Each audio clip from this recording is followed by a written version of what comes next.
চিংড়ি মাছ দিয়ে মোচার বড়া ঝোল করব। তার আগে আমি একটু খেয়ে দেখি নুন ঝাল মিষ্টি ঠিক আছে কি না। সব বড়াগুলো আগে করে নিয়েছি। এরপর এই কড়াইতে আমি তেল দিয়ে ফোড়ন দিয়ে রান্না চাপাবো। তেলটা গরম হতে থাক। এরপর সব এক এক করে দেখিয়ে নিই। মোচা তো আমার আগেই করে নিয়েছি। চিংড়ি মাছ, পেঁয়াজ, রসুন, আদা, লঙ্কা আমি আলাদা করে পেস্ট করেছিলাম। সেখান থেকেই খানিকটা চিংড়ি, পেঁয়াজ, রসুনের পেস্ট তুলে রেখেছি, ঝোলে দেব যাতে ঝোলটা টেস্টি হয়। আর এদিকে আলু ছোট ছোট করে কেটে ভেজে রেখেছি। এরপর ফোড়নের জিনিসগুলো দেখিয়ে দিই। তেজপাতা, জিরে, শুকনো লঙ্কা, দারুচিনি আর এলাচ একটু থেতো করে রেখেছি যাতে গন্ধটা ভালো বেরোয়। আর মশলা বলতে সেরকম আছে পেঁয়াজ, রসুন, আদা, লঙ্কা কুচিয়ে নিয়েছি। এগুলোকে তেলে আগে ভাজবো। আর ওই যে তারপরে আলুগুলোকে দেব, ভেজে রাখা আলু। আর মশলা বলতে খুবই কম, নুন, হলুদ, জিরের গুঁড়ো, শুকনো লঙ্কার গুঁড়ো। আর নামানোর সময় মিষ্টি দেব। মিষ্টি একটু দিতেই হয়, নিরামিষ রান্না বা এইসব রান্নায় ভালো লাগে। আর ঘি, সব রান্নাতে আমার ঘি না দিলে চলবেই না। ঘি আমার খুব ভালো লাগে। নামানোর শেষে জাস্ট গন্ধর জন্য অল্প দেব।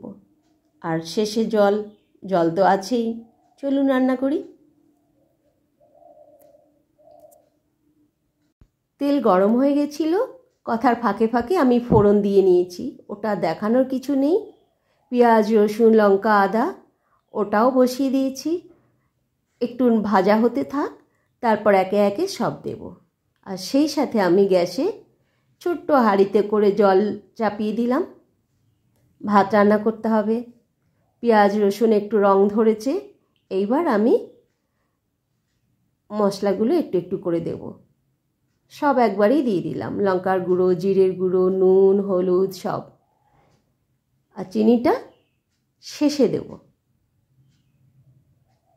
একসাথে সব বের করে রাখলে সুবিধা হয়, হাতের কাছে সব পাওয়া যায়। এইবার ওই যে চিংড়ি মাছ বাটা পেঁয়াজ রসুন দিয়ে তুলে রেখেছিলাম, সেটাও এর মধ্যে একটু কষিয়ে নিলাম। চিংড়ি মাছটাকে একটু ভেজে নিয়েছিলাম বাটবার আগে, না হলে কাঁচা কাঁচা একটা গন্ধ থেকে যেত। গ্যাসটাকে একটু কমিয়ে নিতে হবে, আর নাহলে মশলাটা পুড়ে যাবে। অল্প আছে আস্তে আস্তে ভাজাচ্ছি। আর এদিকে ভাত বসিয়ে দিলাম। একসাথে দুটো রান্না হয়ে যাক। সাথে করে একটু তেল দিয়ে দিই যাতে উতলিয়ে না পড়ে।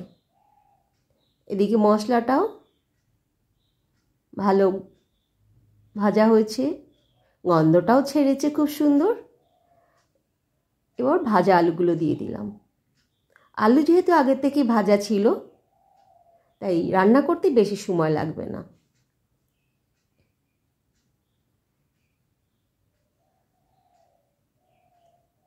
এবার জলটা দিয়ে দিই।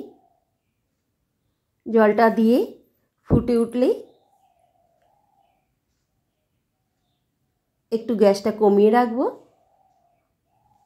যাতে তেলটা উঠে না যায়। ঝোলটা বেশ ফুটছে, আলুটাও সিদ্ধ হয়ে গেছে। এবার চিনিটা দিয়ে দিলাম। চিনি দেওয়া হবে, আর বড়াগুলো দেওয়ার আগেই আমাকে ঘিটাও দিয়ে দিতে হবে। একটু বেশি করেই দিতে হবে যাতে গন্ধটা বেশি আসে এবং বড়াগুলোর মধ্যেও ঘিয়ের গন্ধটা ঢোকে। আর এবার একটু ঝোলটা টেস্ট করে দেখব নুন ঝাল ঠিক আছে কি না।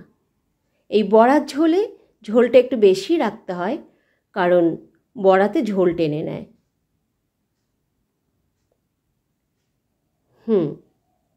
ঠিক আছে, এতদিনের অভিজ্ঞতা, ঠিক তো হতেই হবে। এবার এক এক করে বড়াগুলো দিয়ে দিচ্ছি। বড়াগুলো দেখে একটু অদ্ভুত লাগছে, তাই না? সেই দই বড়ার স্টাইল। সব সময় একরকম করলে তো ভালো লাগবে না। ব্যাস, এবার গ্যাসটা আমি বন্ধ করে দিলাম। এদিকে রান্না করতে করতে ভাতও হয়ে গেছে। এবার ঢাকা দিয়ে ভাতের ফ্যানটা ফেলবো। ব্যাস, খেতে বসে গেছি।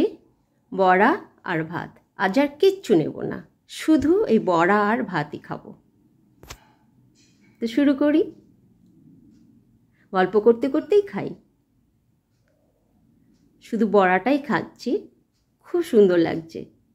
হঠাৎই মাথায় আইডিয়া আসলো যে নর্মাল মোচার ঘন্ট করি, মোচার ধোকা করি, আজকে একটু মাঞ্চুরিয়ান টাইপের করব। চিংড়ি মাছটা নর্মাল ঝোলে না ফেলে দিয়ে চিংড়ি মাছটা বেটে দেওয়াতে একটা অন্য ফ্লেভার এসছে, খুব ভালো লাগছে। বোঝাই যাচ্ছে না কি খাচ্ছি। চিংড়ি, মোচা, পেঁয়াজ, রসুন সব মিলেমিশে একটা আলাদা টেস্ট, অপূর্ব লাগছে। তো ভালোই লাগছে, আপনারাও খাবেন। চলুন খেয়ে দেখুন কেমন লাগে।